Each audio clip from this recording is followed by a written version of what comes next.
mariage, c'est un oasis de paix aujourd'hui. Vous comprenez qu'elle qui pensait avoir raison, c'est elle qui avait tort. Elle qui prêchait, elle qui connaissait Dieu. Jacob a dit, quand travaillerai-je pour ma maison?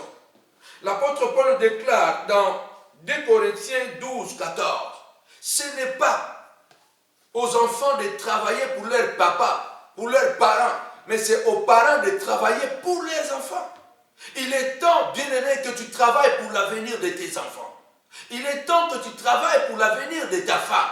Il est temps que tu travailles, maman. Aujourd'hui, regardez comment nous avons foutu nos enfants. Nos enfants nous voient y bagarrer à la maison. Et le même comportement, nos enfants vont le reproduire quand ils vont se marier. Il y a aujourd'hui des enfants qui se disent, je vais faire la même chose que papa faisait à maman. Aujourd'hui, il y a des enfants qui se disent, je ne veux plus me marier parce que voilà la souffrance que maman a subie. Surtout vous les hommes de Dieu qui prônez le divorce et qui divorcez. Vous savez combien de âmes vous assassinez? Quel témoignage donnez-vous à vos enfants? Vous êtes devenus des hypocrites parce que vous prêchez quelque chose que vous ne vivez pas. Vous détruisez le mariage. La Bible déclare, chacun de nous a reçu un don, mettez-le au service des autres. Mais d'abord, mets les dons que Dieu t'a donnés au service de ta maison. Occupe-toi de tes enfants. Le bonheur de tes enfants dépend de toi. L'équilibre de ton foyer dépend de toi. Dieu avait béni Adam. Dans le jardin, tout était calme. Tout était en ordre. Le problème est arrivé dans le jardin. Ce n'était plus le problème de Dieu. Dieu nous a donné la parole. Dieu nous a donné les principes. Lorsque nous déstabilisons, lorsque nous désobéissons aux principes de Dieu, automatiquement, les conséquences arrivent indépendamment des prières. Tu pries, tu manques le respect à ton mari. Tu pries, tu prophétises et tu tapes ta femme à la maison. Tu pries, tu prophétises, tu imposes les mains aux autres. Tes propres enfants sont adultères, ils sont impudiques, ils sont désordonnés. La Bible dit, commence d'abord à t'occuper de tes enfants avant d'aller prêcher. Commence d'abord à réparer ton mariage avant d'aller prêcher. Jacob a dit, quand pourrai-je travailler pour ma maison? Je vais aller tout juste à la fin. Si le mariage dans le jardin d'Éden est tombé en difficulté, tout simplement parce que Adam a désobéi. Il est vrai qu'il est passé, le serpent est passé par la femme. Donc, si ton mariage est en difficulté aujourd'hui, tout simplement parce que tu as désobéi à un principe que Dieu a établi. C'est ça qui cause les dégâts dans ton foyer. Travaille pour ton caractère, afin que ton caractère soit au service de ta maison. Ne sois pas une maman gentille dehors et rebelle à la maison à l'égard de tes enfants ou à l'égard de ton mari. Ne sois pas un bon prédicateur dehors, un mauvais mari à la maison. Un mauvais papa à la maison. Sois d'abord un bon papa à la maison. La charité bien ordonnée commence par soi-même.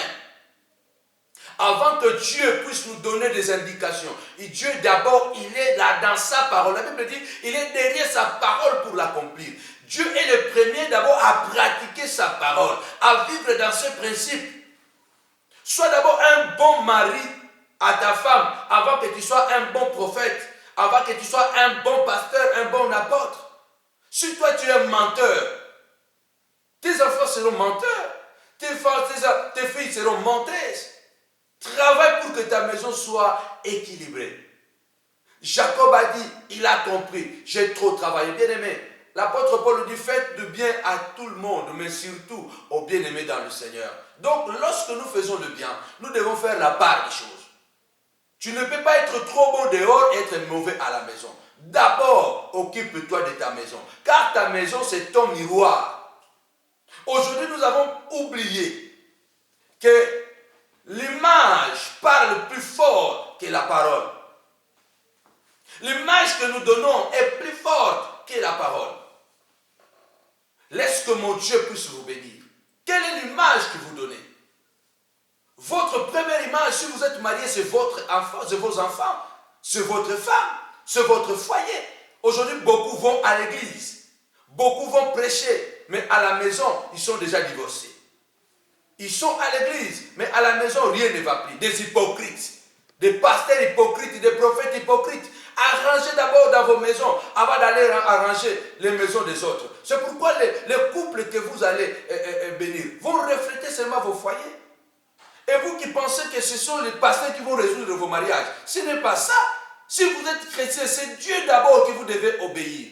Marchez dans le principe de la parole. Quand travaillerai-je pour ma maison? Toi qui as négligé tes enfants, toi qui as négligé ta femme, écoute-moi bien-aimé, il est temps que tu recommences, que tu reprends d'abord, que tu retournes d'abord auprès du Seigneur. Comment d'abord à faire des choses dans ta maison? Comment d'abord t'occuper de ta femme? Comment d'abord t'occuper de tes enfants? Comment d'abord à t'occuper de ton foyer avant d'aller t'occuper des autres? Sois gentil à la maison avant d'être gentil dehors. Je m'arrête ici. Il est temps que tu travailles pour que tes enfants aient le bonheur dans l'avenir. Je vais prier pour quelqu'un, pour que toi, à partir d'aujourd'hui, tu aies le courage de travailler d'abord pour ta maison. Tu as fait du bien à beaucoup de gens. Tu as fait du bien à beaucoup de personnes. Mais à ta propre maison, à ta propre famille, à tes propres enfants. Ce sont les gens de dehors qui jouissent de ton succès. Mais c'est ta femme d'abord qui doit jouir de ton succès. C'est ton mari d'abord qui doit jouir de ton succès. Ce sont tes enfants qui doivent d'abord jouir de ton succès. Les enfants sont frustrés. Père, bénis ton peuple. Bénis une famille qui me regarde.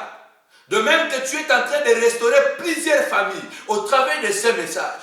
Béni soit ton nom.